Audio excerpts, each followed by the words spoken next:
Welcome to another brew day. Now, got two recipes here.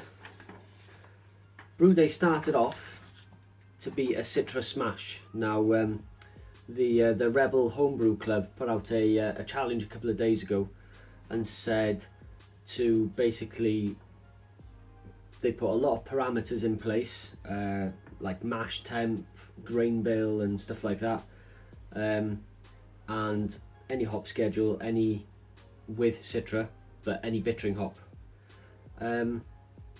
So I started making that this morning. So whilst the mash was on, I thought I'll go and start sorting out the hops. And when I went into the freezer, I realised that I haven't got Citra, but it was Mosaic that I had. So yeah, I couldn't do it. So I decided, I was having a rummage around, I found these for the wheat beer that I was going to do. So if you imagine the mash now has got 25 minutes left, and it was gonna, and it's just Maris Otter.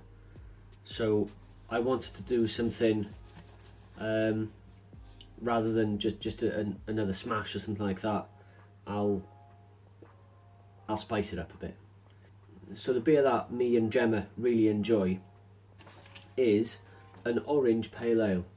We've had this at Thomas and Lilford, which we both really enjoy, and I haven't cheated. I haven't asked them what the hops are or the schedule. I'm sure they'd be happy to share it with me, but I know that there's orange peel in there. But I'm going to be using Magnum for bittering and Mosaic for flavour and aroma, and obviously banging these in at about 5 minutes before the end. And I'm not going to dry hop it because I think it might take it away from the bitter orange flavour. Might be a bit too hoppy and overpowering rather than letting the orange come through. So that's the plan. Plan B. Yes, it's also Father's Day today. As you can see, there are no children about. My two eldest are in the bedroom colouring. They don't want to come out here and make a beer. And the youngest is with Gemma, and they've gone food shopping because the kids wanted to make me something to eat. Bless their little hearts. That's all they wanted to do for Father's Day because it's raining outside. So I thought, instead of sitting about watching crap on TV or something, we'll get a brew on. So that's all the hops weighed out. We have 20 grams of Magnum, bittering hop at the start of the boil. We have 20 grams of Mosaic with some Irish moss, which, by the way, I find is much better to drop the proteins out of the beer than a Protafloc tablet. The clarity I'm getting with this stuff is just miles better, miles better. I'll grab a bottle of my Pilsner just to show you, which it's been in the bottle conditioning for literally 1 day at this point. Check that out. Absolutely crystal clear. And it's at 20 degrees, just carbon up. And yeah, that's banging, banging. Not that clarity matters for certain beers, may I add, but for a Pilsner, it's nice to have it pretty clear. So that's the 15-minute edition.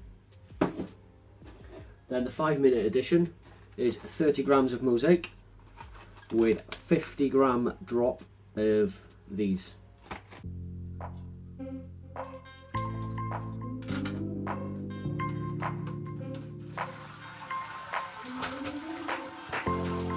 Oh, that's not going to be stuck. Woo. Free flowing. There we have it. Brew is true.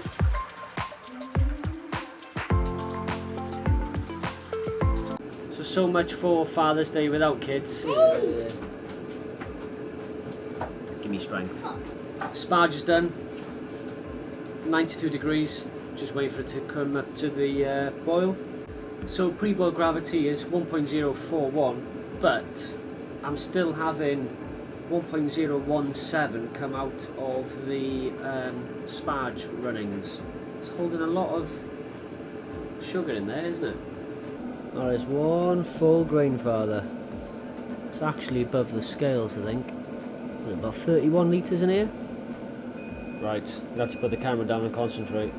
There's the hop schedules. Pretty easy, isn't it? And in we go with the first. Oh.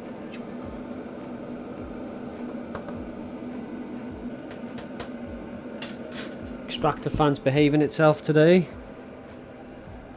So far anyway. So we have a few more minutes left of the boil. And let's go and give the chicken some grub.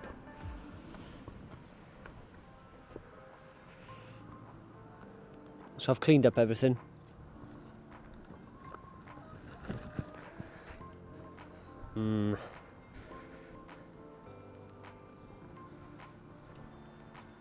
Right there, you little cluckers.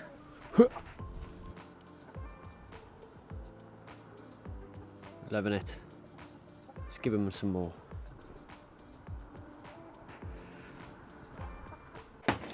Headshot. There we are. Happy chucks. Let's get the next one in. Got 5 minutes left. Last hop drop.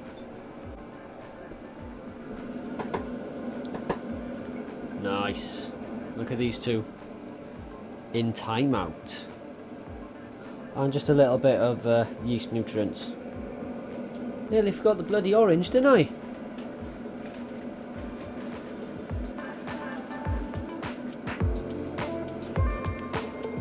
Oh yes.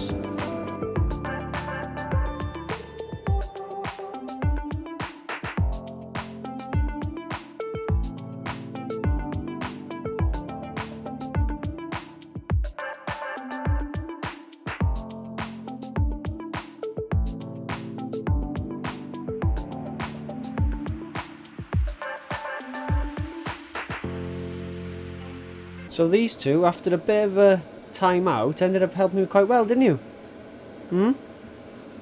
Ah, no, too close, step back. This is the counterflow chiller actually working now. So obviously I've had to extend this hose, the inlet hose up to there. I've had to extend the outlet hose, which comes all the way around and into the fermentor. Oh shit. Girls, lift the lid for me, please. Lift it. Thank you. And that was on camera as well. Great. Thank you, girls. The cold water, obviously via this tap, comes in through the counterflow, out to the red one, down through there, and straight out via those pipes there. And it's working really well. It makes it so much easier. And this then is just the auxiliary for the hose pipe to for refills and cleaning and stuff like that. Following on from that mishap, hello, I've installed a hook up there. They're enjoying this, and then it drips down and aerates the wort. And now I won't make a mess everywhere. Is that good? Yeah. So that's my Brewday more or less sorted. I was 1 point over where I wanted to be, so I was 1.049, but it was 4.8 that I was aiming for, and I managed to get 25 litres bang on, which is the numbers I went for. With a Grainfather, a lot of people aim for like 23 litre batches, or even a 19 litre batch, or even 21 if they just want to fill a keg. What I like to do is maximise the capacity in it, so chuck 19 litres in a keg and you get about 6 to 12 bottles, 500ml bottles as well. You know, it's just, you know, it doesn't take any more time, and you might as well just maximise your yield at the end of the day without compromising on anything really. So I've got the cleaner circulating at the moment. I've stripped the taps off the faucet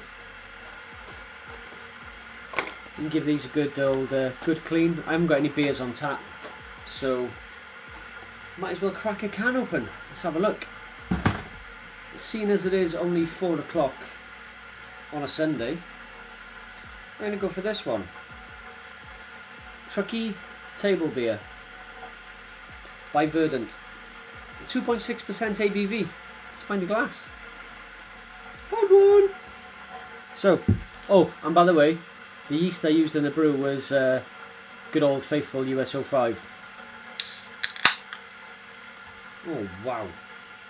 How's that look, guys? Jesus Christ. This is a hot bomb. Iechyd.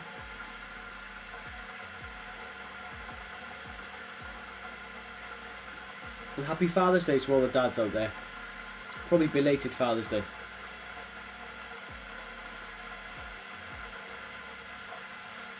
It's not much bitterness at all to it.